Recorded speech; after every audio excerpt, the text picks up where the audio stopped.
Pada suatu hari yang tidak begitu santuy, terlihat seorang pria bernama Elliot yang akan menjadi tokoh sentral dalam kisah kali ini.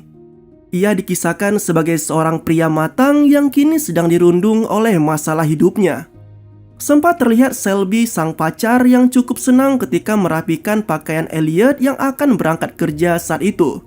Wanita tersebut juga diketahui tengah hamil, dan Elliot nampak cukup bahagia dengan kehamilan pacarnya itu. Namun sayangnya, Elliot yang harus mulai mempersiapkan lebih banyak kebutuhan untuk biaya hidup pacar dan anaknya nanti malah dipecat dari tempat kerjanya. Tidak hanya itu saja, beban hidup pun sudah pasti akan semakin berat karena ternyata ia memiliki seorang adik bernama Michael yang memiliki keterbelakangan mental. Ditambah lagi dengan sang ayah yang semakin menjengkelkan seiring bertambahnya usia yang semakin rentan. Meski dengan semua kondisi tersebut, Elliot digambarkan sebagai seorang pria yang sangat sabar. Bahkan ia tetap mau merawat ayah dan adiknya, serta membiayai semua kebutuhan mereka selama ini, termasuk memikirkan solusi untuk bisa keluar dari masalah keuangan yang sedang dialaminya sekarang. Di suatu malam, Elliot yang sedang dalam perjalanan pulang setelah mengantar adiknya mengambil obat, tiba-tiba mendapatkan telepon dari sosok misterius yang tidak ia kenal. Anehnya, sosok di balik telepon itu seolah mengetahui dengan detail tentang Elliot dan kehidupannya.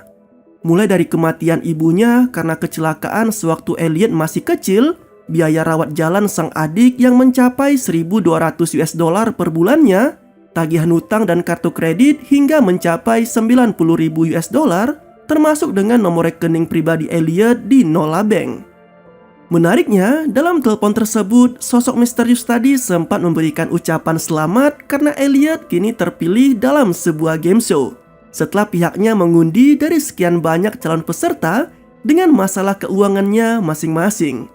Sosok tersebut juga sempat mengatakan akan langsung mengirimkan uang senilai $1.000 jika Elliot berhasil menjalankan tugas pertamanya, yaitu memukul seekor lalat yang masuk ke mobilnya. Tanpa pikir panjang, pria itu pun dengan cepat memukul lalat tersebut yang ada di jendela mobilnya. Betapa terkejutnya Elliot karena tak lama dari itu, tiba-tiba ponselnya mendapatkan notifikasi yang menyebut bahwa sejumlah uang telah masuk ke dalam saldo tabungannya. Seolah tak percaya, Elliot juga sempat keluar dari mobilnya untuk mencari sosok yang menelponnya. Namun ia tak melihat siapapun di sekeliling lokasi itu.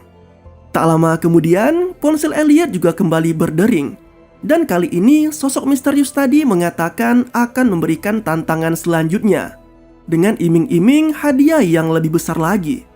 Meski tantangan pertama telah dibayar tunai oleh sosok misterius tadi, namun kali ini Elliot tidak mau percaya begitu saja, karena tantangan yang baru itu mengharuskannya untuk memakan lalat yang telah dibunuhnya tadi. Pria itu pun memutuskan untuk tetap menyimpan dulu lalat tersebut dan kembali melanjutkan perjalanannya pulang. Setibanya di rumah, Elliot pun melihat rekening tabungannya melalui internet banking. Dan ternyata benar, telah ada transferan senilai $1.000 ke dalam rekeningnya, sesuai dengan notifikasi di ponselnya tadi. Ia yang menyadari akan kebenaran dari penelpon misterius itu, kemudian memutuskan untuk memakan lalat yang sudah dibawanya tadi, dengan harapan ia benar-benar akan kembali mendapat hadiah dari yang telah dijanjikan.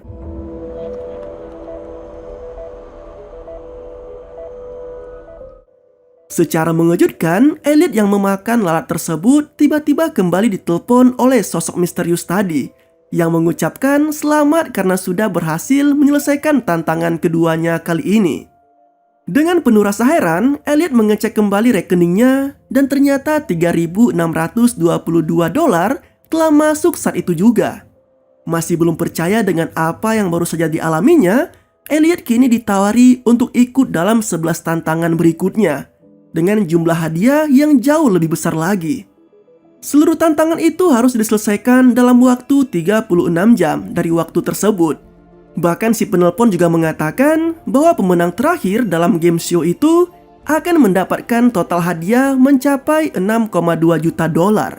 Penelpon itu juga sempat mengatakan soal resiko kehilangan seluruh uang yang telah Elliot dapatkan. apabila ia gagal menyelesaikan semua misi. Namun Elliot yang tergiur dengan hadiah besar ditambah lagi dengan masalah hidupnya, akhirnya memutuskan untuk mengikuti acara tersebut dan siap untuk menantikan tantangan berikutnya. Keesokan harinya, Elliot yang sedang menikmati kebersamaan dengan keluarga pacarnya di sebuah taman kembali mendapat telepon dari sosok misterius itu. Kali ini Elliot hanya diberikan waktu 5 menit saja untuk menyelesaikan misinya, di mana ia harus membuat seorang anak kecil menangis di sana. Meski awalnya sempat kebingungan untuk mencari anak yang akan menjadi targetnya, namun kemudian ia menemukan anak perempuan yang sedang bermain sendirian. Dan Elliot pun mulai menghasutnya dengan mengatakan bahwa ibu dari anak itu akan membawanya ke panti asuhan. Dan jelas saja, anak itu pun langsung menangis sembari menghampiri ibunya.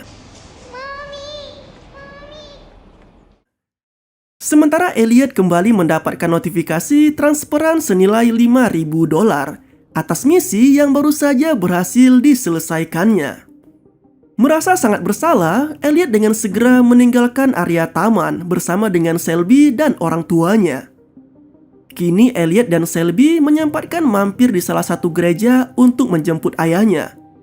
Namun saat baru masuk ke gereja, tiba-tiba ponsel Elliot kembali berdering. Dan kali ini ia mendapatkan tantangan untuk membakar salah satu karya jerami yang ada di gereja tersebut. Tanpa pikir panjang, Elliot pun segera mengambilnya dan mulai membakar karya jerami itu di halaman belakang gereja. Tak lama dari itu, notifikasi kembali masuk ke ponselnya dengan transferan senilai $10.000 atas keberhasilan Elliot dalam menyelesaikan tantangan tersebut. Elliot pun kembali dihubungi oleh sosok misterius tadi yang mengatakan soal tantangan berikutnya, yaitu untuk mengikuti seorang tunawisma yang sedang berjalan mendorong trolinya yang tak jauh dari sana. Dan Elliot diperintahkan untuk mengambil pakaian dan troli dari gelandangan itu. Sementara itu di kantor polisi, terlihat gadis kecil di taman tadi bersama ibunya yang sedang melaporkan kasus yang sempat dialaminya. Gadis kecil itu membicarakan soal pria yang sempat membuatnya menangis, yang ternyata sketsa wajahnya terpampang di salah satu dinding kantor polisi sebagai orang yang sedang dicari.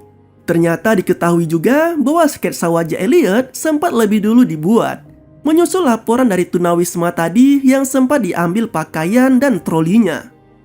Di sana juga terlihat salah seorang anggota polisi yang nampak tertarik pada kasus kali ini. Ia bernama Kilkut, yang kemudian mengambil alih kasus tersebut seorang diri. Kembali ke Elliot, ia yang kini sudah mengenakan pakaian ala tunawisma kembali mendapat tantangan barunya, yaitu untuk menuju ke salah satu apartemen milik Tuan Shaw dan mengajaknya minum kopi di salah satu kedai. Saat memasuki apartemen tersebut, betapa terkejutnya Elliot ketika mendapati Tuan Shaw yang ternyata telah tewas bunuh diri dan mulai kaku dengan bau yang begitu menyengat. Awalnya Elliot sempat menolak untuk menjalani tantangan kali ini, karena selain mengundang perhatian dari orang lain, ia bisa disangka sebagai pembunuh dari pria tua itu. Namun sekali lagi, si penelpon misterius membahas tentang jumlah uang yang bisa digunakan untuk membiayai sekolah dan pengobatan Michael. Alhasil, pria itu pun menuruti tantangan kali ini. Elliot kemudian menyemprotkan pewangi ruangan, berusaha untuk membuat mayat itu tidak berbau menyengat, serta memberikan pakaian yang lebih layak lalu membawanya menggunakan troli yang didapatnya dari gelandangan tadi. Setibanya di kedai kopi, Elliot yang sudah bersusah payah membawa mayat Tuan Shaw dan memesan sebuah kopi, malah kini dikejutkan dengan kedatangan beberapa anggota polisi yang juga memesan kopi di tempat itu. Sialnya, ketiga polisi yang baru datang itu malah langsung disuguhi kopi oleh pelayan di sana. Sedangkan Elliot yang sudah lebih dulu memesan malah belum mendapatkan kopi pesanannya. Dengan waktu yang semakin sempit, Elliot akhirnya memberanikan diri dengan meraih salah satu kopi yang ada di meja polisi tersebut. Aksi itu pun jelas menarik perhatian dari ketiga polisi di sana, termasuk salah satu anggota polisi yang sempat tak terima dengan aksi Elliot. Namun tampaknya Elliot tidak kehilangan akal. Ia yang mendapati adanya alkohol di meja polisi itu memberikan tuduhan soal pelanggaran kerja dari polisi yang seharusnya tidak mengkonsumsi alkohol ketika sedang bertugas. Pria itu dengan cepat mengeluarkan uang dan meninggalkannya di meja, beserta dengan mayat Tuan Zhou yang turut ditinggalkannya di tempat tersebut. Dengan sangat lega, Elliot menjauh dari lokasi kedai kopi sembari mendapat telepon dari sosok misterius. Ia juga nampak semakin senang karena diberitahu bahwa aksi menghadapi polisi tadi telah diapresiasi oleh si penelpon yang mengatakan bahwa Elliot tidak perlu melalui tantangan ketujuhnya. Karena aksinya tadi dianggap sebagai tantangan ketujuh, dan sekarang ia bisa mulai melanjutkan tantangan yang ke-8. Elliot kemudian mulai beranjak ke lokasi lainnya setelah dijemput oleh sebuah bus dengan sopir yang mengenakan kostum badut. Sementara itu di kedai kopi yang sempat dihebohkan dengan penemuan mayat Tuan Zhou, akhirnya mulai ramai didatangi anggota kepolisian yang menyelidiki kasus tersebut, termasuk dengan Kilkut yang juga berada di tempat itu. Ia bahkan sempat menaruh curiga pada seorang pria yang sempat memberikan sebuah nomor telepon pada pelayan di kedai tersebut. Hingga kemudian ia pun mengikutinya dan sampailah di mobil van yang sekaligus menjadi tempat tinggal dari pria yang diketahui bernama Vogler. Pria itu nampak ketakutan dan menghindari Kilkut seolah seperti sedang berada di bawah ancaman pihak tertentu yang ia sendiri juga tak mengenalinya. Lalu ia pun meninggalkan tempat tersebut. Sementara Kilkut yang penasaran kini memasuki mobil van itu dan mendapati beberapa dokumen seolah mengindikasikan bahwa selama ini pria tersebut sempat menyelidiki tentang 13 tantangan berdalih game show yang masih belum diketahui secara pasti sosok di balik semua itu. Kembali ke Elliot, ia yang telah tiba di salah satu kamar motel kini dihadapkan dengan pria lainnya yang sudah lebih dulu berada di sana. Kemudian sosok misterius kembali menelpon dengan mengatakan bahwa pria lain yang ada di sana adalah John, yang sekaligus merupakan teman sekolah Elliot saat masih kecil. Dan pria itu juga menjadi salah satu perusuh yang kerap membuli Elliot di kala itu. Penelpon misterius itu mengatakan bahwa tantangan kali ini akan bernilai 100.000 US dollar. Dan tugas Elliot adalah untuk memotong lengan kanan John. Meski awalnya Elliot dengan tegas menolak untuk melakukannya, namun tidak dengan John yang malah justru ingin agar Elliot bisa segera melakukannya. Seolah menandakan bahwa dirinya juga sedang berada dalam tantangan yang sama seperti halnya Elliot, termasuk dengan seorang wanita berpakaian ala perawat yang tiba-tiba datang dan mempersiapkan semuanya. Elliot yang pada dasarnya adalah pria baik sempat ragu untuk melakukannya. Namun John yang juga berada dalam tantangan itu sempat memancing amarah Elliot, termasuk dengan mengungkap kembali masa lalu mereka ketika ia membuli Elliot dengan tujuan agar pria culun itu mau segera memotong lengannya. Elliot yang terpancing amarahnya kemudian tanpa ragu memotong lengan John. Lalu ia pun membawa John ke rumah sakit untuk segera mendapat pertolongan atas luka di lengannya. Setibanya di rumah sakit, Elliot yang seolah merasa cukup puas karena bisa membalaskan dendam masa kecilnya, kini malah bertemu dengan Tom, yang merupakan adik kandung dari John yang akan menjenguk kakaknya di sana. Tanpa banyak basa-basi, Elliot yang sedang dikendalikan oleh amarahnya langsung menghujamkan kursi pada Tom beberapa kali, hingga membuat pria itu tumbang seketika.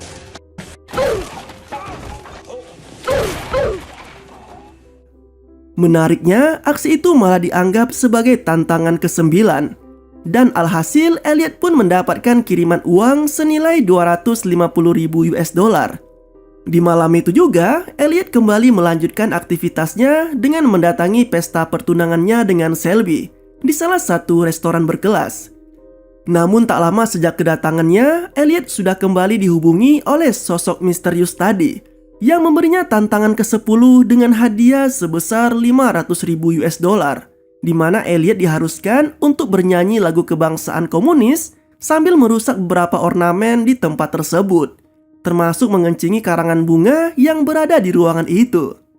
Tepat ketika Selby meminta Elliot untuk memberikan sambutannya di depan para tamu, saat itu juga datang sejumlah polisi yang diketahui akan menangkap Michael atas tuduhan telah melakukan aksi tak senonoh terhadap para gadis.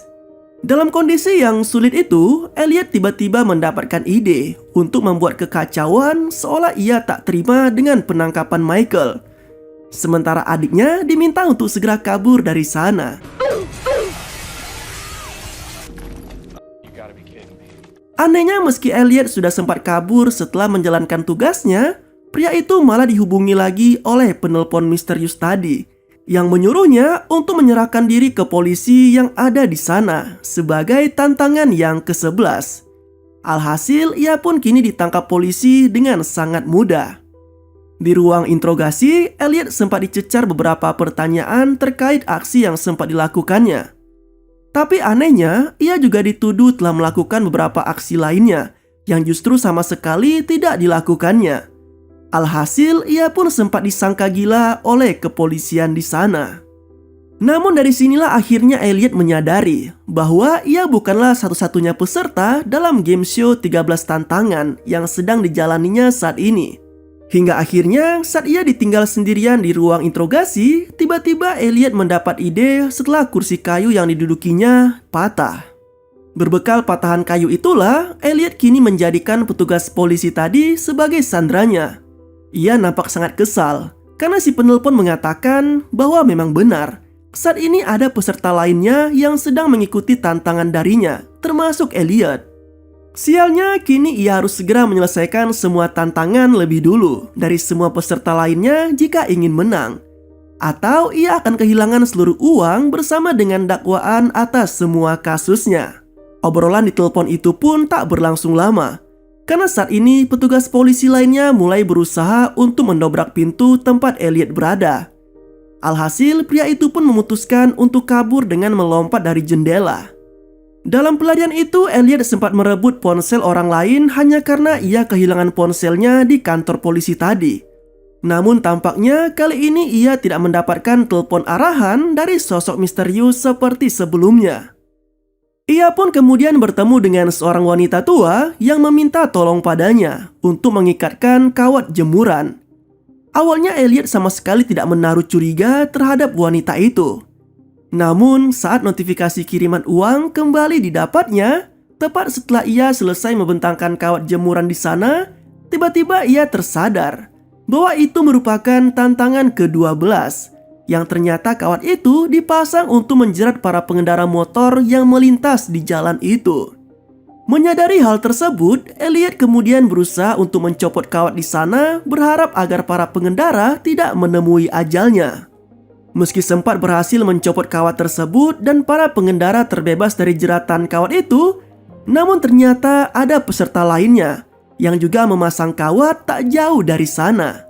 Para pengendara yang ternyata juga sedang menjalani tantangan itu kemudian berbalik arah sesuai dengan tantangan baru yang mereka dapat, di mana mereka harus memacu lebih cepat motornya untuk mendapatkan hadiah yang lebih besar lagi. Alhasil kecelakaan pun tak bisa dihindarkan, dan para pengendara motor harus tewas dengan cara yang tidak santuy. Di waktu yang sama, Kilcott terlihat sedang menemui Vogler yang mengungkapkan soal temuannya tentang permainan 13 tantangan yang selama ini juga sedang diusut oleh polisi itu. Dari semua data yang ia temukan, Vogler menyimpulkan bahwa ada sosok misterius yang menguasai dunia layaknya seorang Tuhan yang telah membuat tantangan gila pada orang-orang yang mereka pilih secara acak. Kembali ke Elliot, ia yang sedang dirundung penyesalan karena telah gagal menyelamatkan nyawa para pengendara tadi, sekarang malah dikejutkan dengan suara dering ponsel yang menjadi ciri khas dari penelpon misteriusnya selama ini. Elliot pun mengejar pria yang mendapat telepon tadi, dan betapa terkejutnya ia. Ternyata Michael lah yang menjadi peserta lainnya yang sama-sama juga telah sampai pada tantangan ke-13. Sialnya, tantangan ke-13 kali ini adalah untuk membunuh salah satu anggota keluarganya. Elliot jelas menolak untuk melakukannya. Namun berbeda dengan Michael yang malah ingin menghabisi ayahnya sendiri. Menariknya, ketika Michael telah siap untuk menghabisi ayahnya, saat itu juga sang ayah mengungkapkan tentang masa lalunya, yang ternyata ia juga sempat memenangkan 13 tantangannya. Dan nyawa istrinya sendirilah yang menjadi tantangan terakhir kala itu. Mengetahui bahwa kecelakaan mobil yang sempat dialami ibunya merupakan aksi kesengajaan dari sang ayah, Elliot sempat akan menghabisi nyawa ayahnya dengan menodongkan pistol tepat ke arah ayahnya itu. Namun secara mengejutkan, sang ayah malah menggorok lehernya sendiri menggunakan sebuah pisau. Sedangkan Michael yang akan mengambil obat di tasnya malah dicurigai oleh Elliot yang menyangka jika adiknya itu akan mengambil senjata untuk menyerangnya. Alhasil ia pun menembak adiknya sendiri di sana. Elliot yang sempat menyesali perbuatannya itu malah kini mendapat serangan balik dari adiknya dengan menusuk pisau ke perut Elliot. Bahkan Michael juga sempat beberapa kali berusaha untuk menusuknya lagi.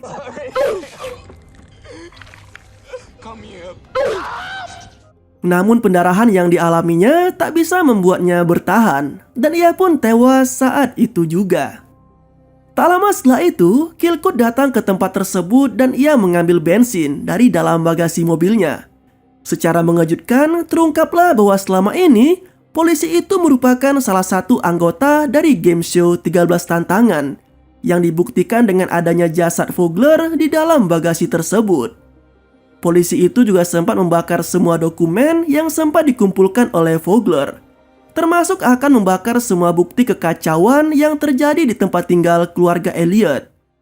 Kalau dicek dari penelitian si kakek yang bernama Vogler tadi yang tinggal di rumah mobil, bisa jadi yang membuat game ini adalah organisasi hacker jenius yang mampu masuk ke sistem manapun, seperti CCTV, satelit, operator seluler, bank, kepolisian, dan apapun teknologinya. Ya, itu baru dugaan saja. Dan ambisi mereka adalah untuk mengurangi populasi manusia dengan cara game show itu.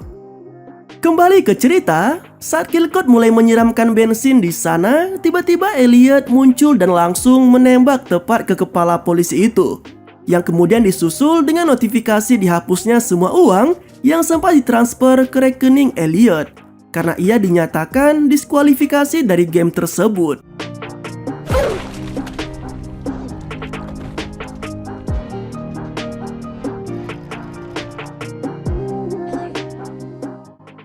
Di akhir film, terlihat Elliot yang sedang menghubungi Shelby melalui telepon umum. Wanita itu sempat kebingungan karena menghilangnya Elliot begitu saja. Apalagi ketika mendengar kabar bahwa tunangannya itu sempat didakwa oleh sejumlah kasus dalam waktu yang sangat singkat.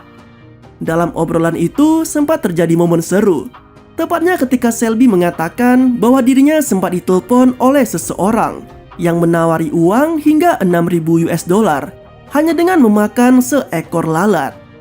Elliot yang mendengarnya jelas khawatir akan keselamatan tunangannya itu. Namun untungnya Shelby tidak mengambil tantangan tersebut dan menganggapnya sebagai tantangan yang tidak masuk akal.